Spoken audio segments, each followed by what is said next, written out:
আসসালামু আলাইকুম ভিউয়ার্স, আশা করি সবাই ভালো আছো। সারিসা লাইফস্টাইল ব্লগে সবাইকে স্বাগতম। আজ আমি পাঙ্গাস মাছ দিয়ে সিম আলু দিয়ে রান্না করব, সেটাই তোমাদের সাথে শেয়ার করব। তো প্রথমে আমি তেল গরম করে মাছগুলো ভেজে নিতেছি। আর মাছগুলো হচ্ছে আমি লবণ হলুদ দিয়ে মেখে ভেজে নিব।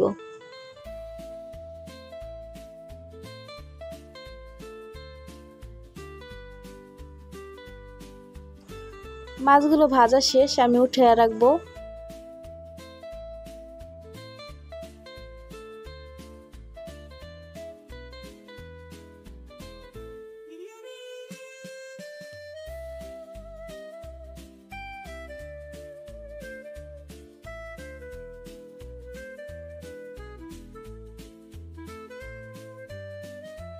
সিম আলুগুলো ভেজে নিব।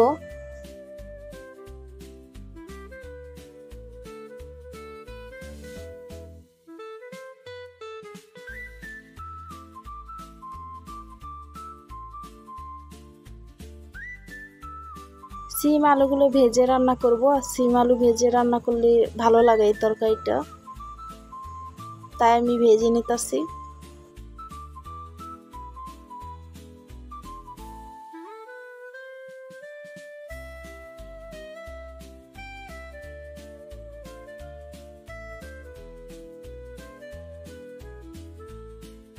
সিম আলুগুলো ভাজা শেষ, এখন আমি উঠায় নিব।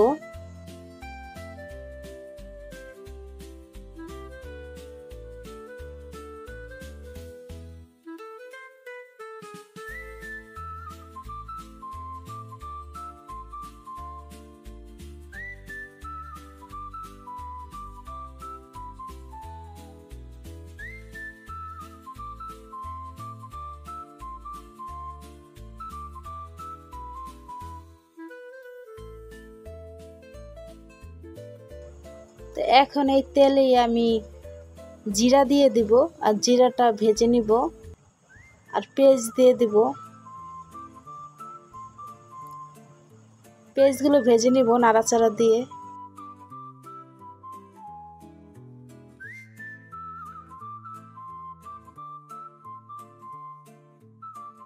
কাঁচামরিচ দিয়ে দিব, কাঁচামরিচ আর পেঁয়াজ একসাথে ভেজে নিব।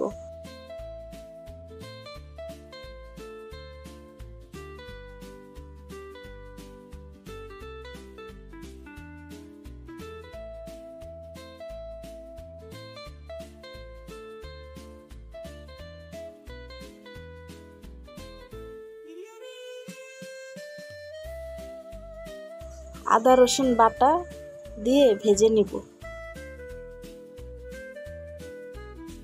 আদা রসুন বাটাটা ভেজে নিলে কাঁচা একটা গন্ধ সেটা আসে না, তাই আমি ভেজে নিতেছি।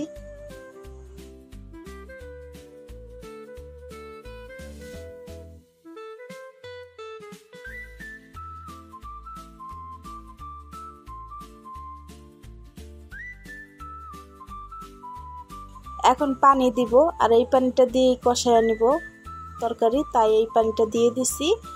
আর হলুদ দিয়ে দিব,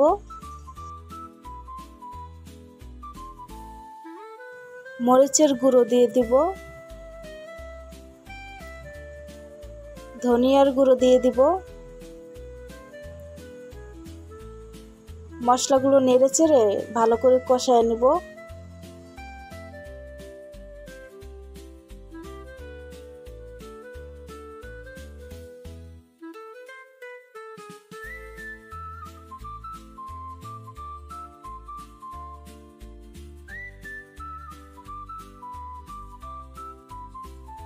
মশলাগুলো ভালো করে কষায় নিছি।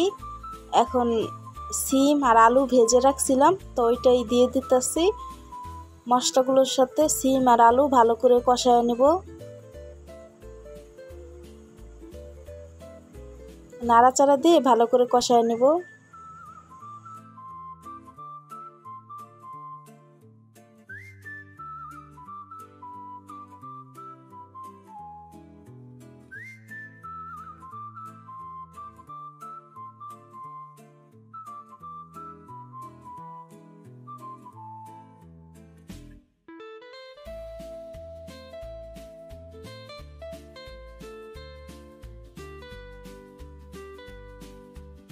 একটু পানি দিয়ে দিব। আমার এই সিম আর আলুতে পানি ছিল না, তাই এখন পানি দিয়ে দিব। আর এই পানিটা দিয়ে কষায় নেব ভালো করে।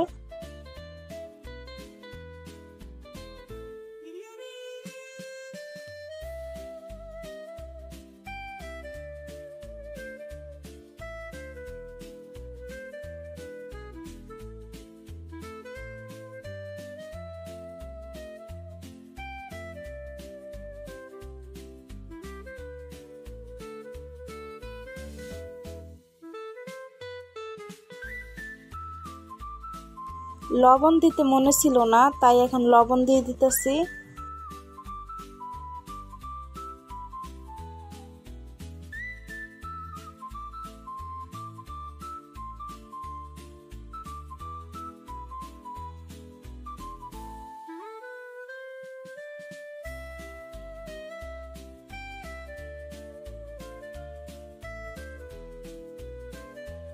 তরকারিটা কষানো শেষ, এখন আমি ঝোলের পানি দিয়ে দিছি।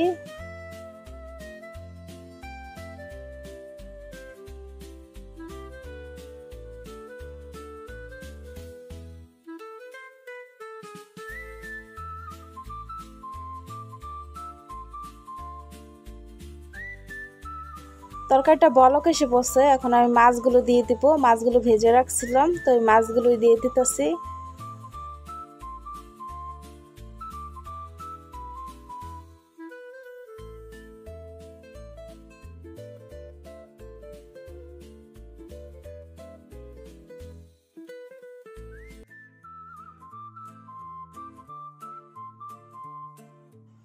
নাড়াচাড়া দিয়ে রান্না করে নেব।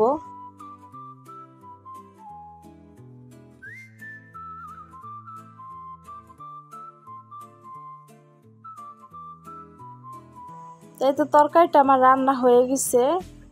তাই কেমন হলো সবাই জানাবা। তো ধনিয়া পাতা থাকলে ধনিয়া পাতা দিয়ে দিবা।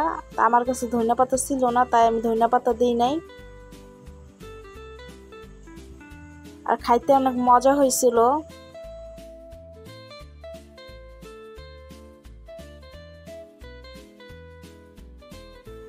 আমাদের বাসায় সবাই পাঙ্গাস মাছ পছন্দ করে, আমারও খুব ভালো লাগে। বেশিরভাগই বাসায় আমি পাঙ্গাস মাছটাই রান্না করি। তো রান্নাটা কেমন হলো সবাই জানাবা। সবাই ভালো থেকো। আল্লাহ হাফেজ।